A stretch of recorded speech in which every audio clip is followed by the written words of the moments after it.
وَقُلْ جَاءَ الْحَقُّ وَزَهَقَ الْبَاطِلُ إِنَّ الْبَاطِلَ كَانَ زَهُوقًا۔ السلام علیکم ورحمۃ اللہ وبرکاتہ۔ بسم اللہ الرحمن الرحیم۔ شریعت مطہرہ کے اندر ایک خاص امر ہے اور اس امر کو امر مباہلہ کہا جاتا ہے، اور مباہلہ شریعت کے اندر کہا جاتا ہے کہ کسی یقینی اور ایمانی امر کے اندر فریق مخالف کو بات منوانے کے لیے اپنے اوپر اور اپنے خاندان والوں کے اوپر لعنت کرنا، اس کو مباہلہ کہا جاتا ہے۔ اس کا ثبوت قرآن اور حدیث سے ملتا ہے۔ قرآن کریم کے اندر سورہ آل عمران کے اندر مباہلے کا ثبوت موجود ہے کہ اللہ کے نبی علیہ السلام نے اس مباہلے کو کیا ہے نجران کے وفد کے ساتھ، لیکن نجران کے وفد کو جو پتہ لگا کہ اللہ کے نبی علیہ السلام ایک برحق اور سچے پیغمبر ہیں، اگر ان کے ساتھ ہم نے مباہلہ کر لیا تو ہمارے لیے انجام کار بد ہوگا، یعنی ہمارے ہلاکت 100% ہے۔ اس لیے انہوں نے مباہلہ نہیں کیا، وہ لوگ مباہلے سے پھر گئے اور انہوں نے حضور علیہ السلام کی ساری شرطیں پھر مان لیں۔ پہلی بات، مباہلے کے لیے 2 شرطیں ہیں،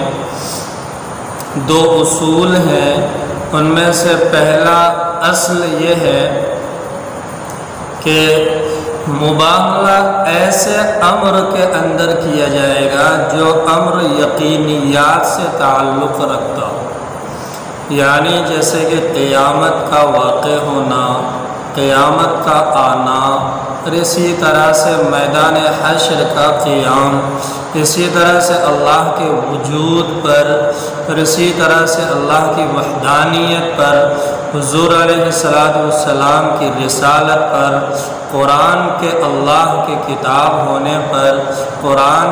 کے آخری کتاب منزل من اللہ ہونے پر، اس طرح کے جو اوامر ہیں ان اوامر پر مباہلہ کیا جائے گا، اور دیگر جو شرعی مسائل ہیں ان پر مباہلہ نہیں کیا جائے گا۔ اسی طرح سے جو مختلف فی مسائل ہیں ان پر تو قطعاً مباہلہ نہیں کیا جائے گا۔ اسی طرح سے دوسرا اصول یہ ہے اس کا کہ مباہلہ کرنے سے پہلے مناظرہ کیا جائے گا، مباحثہ کیا جائے گا۔ پہلے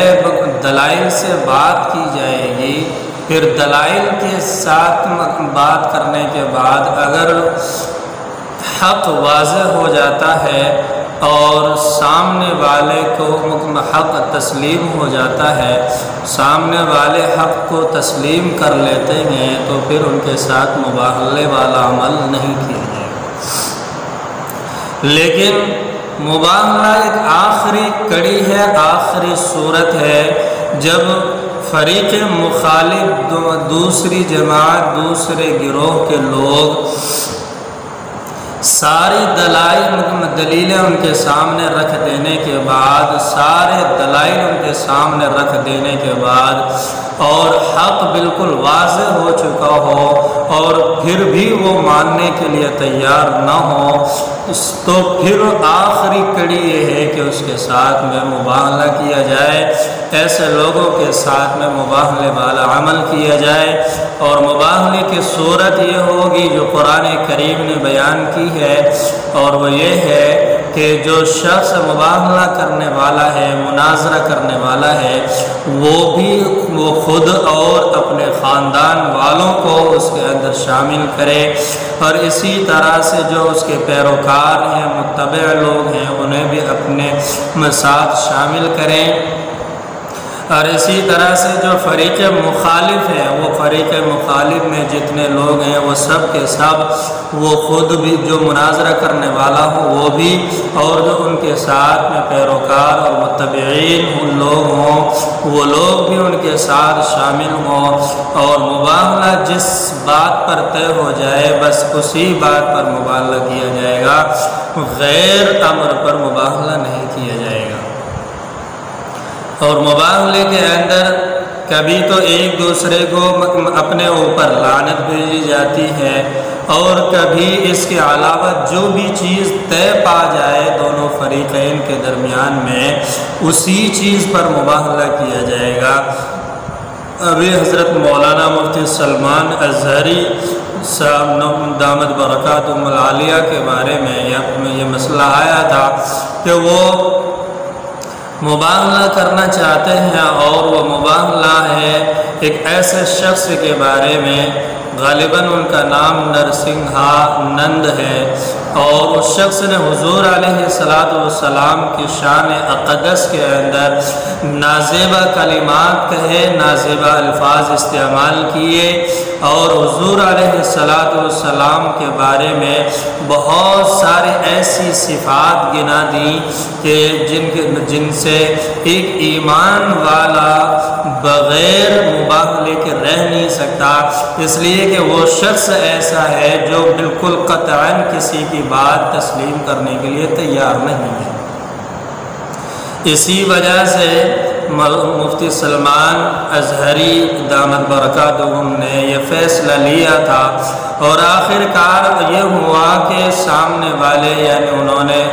اس مباہلے والے عمل میں شرکت اختیار نہیں کی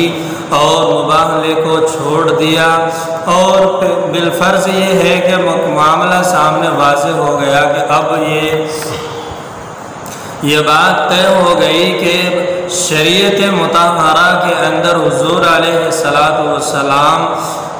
ایک ہیرو کی شکل میں ہیں اور آخری پیغمبر ہیں، پیغمبر آخر الزماں ہیں، اور ساتھ میں یہ بھی ہے کہ آپ علیہ السلام کا کیریکٹر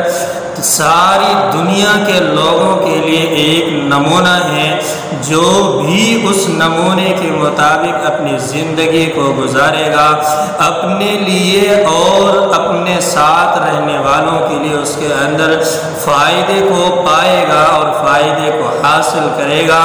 اور جو شخص آپ کی زندگی کے اندر کھوٹ کو تلاش کرے گا، آپ کی زندگی کو ناکار دے گا، تو ایسے لوگ نامراد ہو جائیں گے، ناکارہ ہو جائیں گے، ایسے لوگ کامیاب اور فوز و فلاح کو کبھی نہیں پہنچ سکتے۔ اس لیے کہ یہ کائنات ہے، اور کائنات کے اندر جب تک انسانوں کی آنکھیں کھلی ہوئی ہیں اس وقت اگر وہ اپنی آنکھوں سے حقیقت اور حقائق کو نظر انداز کر رہا ہے اور دیکھ نہیں رہا ہے، یا دیکھنے کے باوجود سمجھنے کے باوجود وہ ان کو اپنی زندگی کے اندر داخل نہیں کرنا چاہتا،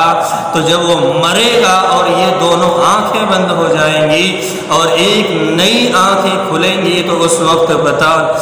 چلے گا کہ کیا حقیقت ہے اور کیا غلط ہے، اور کیا ہم صحیح کر کے آئے ہیں یا غلط کر کے آئے ہیں، وہ وہاں پتہ چلے گا، دنیا کے اندر نہیں پتہ چلے گا۔ لیکن دنیا کے اندر اگر یقینیات والے امر کے اندر کوئی ہماری دھجیاں بکھیرنا چاہتا ہے اور ہماری دھجیاں اڑانا چاہتا ہے، تو ایسے لوگوں کے خلاف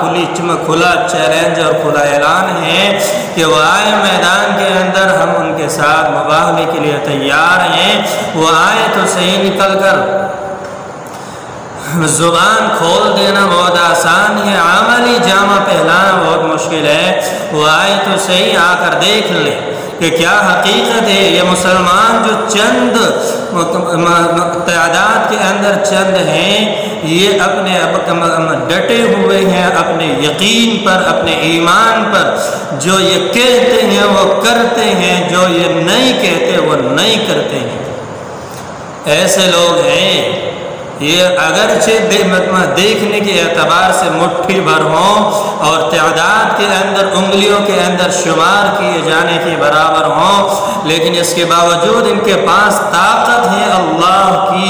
اللہ کی وحدانیت ان کے پاس موجود ہے، اور رسول اللہ صلی اللہ علیہ وسلم کی رسالت والی محنت ان کے پاس موجود ہے۔ پیغمبر آخر الزمان صلی اللہ علیہ وسلم کے آخری نبی ہونے کا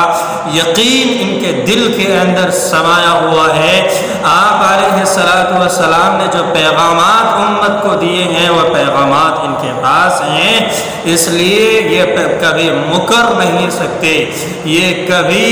ان اعمال کو کرنے سے باز نہیں آ سکتے، ان اعمال کو کرتے رہیں گے، اس لیے کہ انہی کے اندر ان کی کامیابی ہے۔ انہوں نے اپنی کامیابی انہی چیزوں کے اندر دیکھی ہے۔ جن چیزوں کے اندر انسان نے اپنی کامیابی دیکھی ہو، اسے انسان اپنے ہاتھ سے کبھی نہیں چھوڑ سکتا، اس کا دامن انسان کبھی اپنے ہاتھ سے جانے نہیں دے سکتا۔ وہ کوئی بیوقوفی ہی ہوگا کہ کسی چیز کے اندر اسے فائدہ بھی نظر آ رہا ہو، اپنے آنکھوں سے وہ فائدے کا مشاہدہ کر رہا ہو اور پھر اس چیز کو چھوڑ دے، اس چیز کو ترک کر دے۔ اللہ تبارک و تعالی ہمیں سمجھنے کی توفیق عطا فرمائے، شریعت اسلامی کے مسائل، شریعت مطہرہ کے مسائل کو اور سمجھ کر ان پر عمل کرنے کی توفیق عطا فرمائے۔ السلام علیکم۔